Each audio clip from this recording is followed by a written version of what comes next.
Well, I can certainly try. Computer programming is really a lot like writing a recipe. Um, if you've read a recipe, you know what the structure of a recipe is. It's got some things up at the top that are your ingredients, and below that, the directions for how to deal with those ingredients.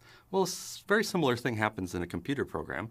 You list out the various things that you're going to be dealing with, typically, and then you have some instructions that say what to do with those ingredients. So if you can understand a recipe and follow it in your kitchen, then you could program on that level. But you can take it a lot farther than that. Many of you, I'm sure, have seen the Iron Chef show. I love to watch that, especially if they're given strange ingredients. I'm not sure I would like trout ice cream either. But one of the things that happens there, if you follow along, is that the Iron Chef or whoever the chef is doesn't actually do all the work. They have what are called sous chefs that they farm out, subdivide the jobs to, and they'll do the kind of busy work. And programming is kind of like that too. You are the head chef, but there are bits and pieces of the computer out there that will do things for you.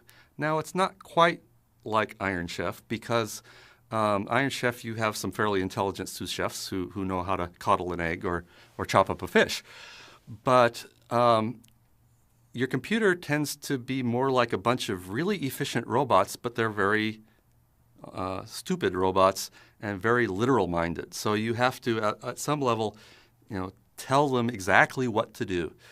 And but once you've told them that, you can just point to the robot, and it'll do the same thing over and over and over again, and do it exactly the same. And computers are like that. That's how they are valuable. They sort of take over all the boring bits of our thinking. And then you can kind of take it beyond that. Instead of just thinking of yourself as the chef that's in control, sometimes you want to program more like you're thinking about how the food actually goes through the process. And maybe even take it up a notch and say, here's a factory that produces some food item, Twinkies or whatever. And you have raw ingredients coming in. It's assuming you think Twinkies are food. You have raw ingredients coming in, and they go on various conveyor belts and get chopped up in various ways, and they get recombined. And there's this flow of the materials through the factory, and eventually it comes back out with some sort of a product that we consider to be food. So there's programming languages that work like that too, that are more about, you just talk about how the data runs around in the program. For instance, your Excel spreadsheet. You're putting data into little cells, and you have other cells that say, well, just make a little conveyor belt of these cells and add them up in this cell. You're really doing programming, even if you think you're just writing Excel macros. So that's like a little factory on your desktop there. Now going beyond that, there's various ways that you can get into sort of more highfalutin concepts that you would learn if you were taking a computer science degree. The whole idea of programming on this level is you're saying one thing, some abstract thing, and that controls a bunch of other things. And so the next step that happens is that instead of just thinking about data as the pieces of things you're working with, strings, text, your phone numbers, whatever, you start thinking about those bits of recipe.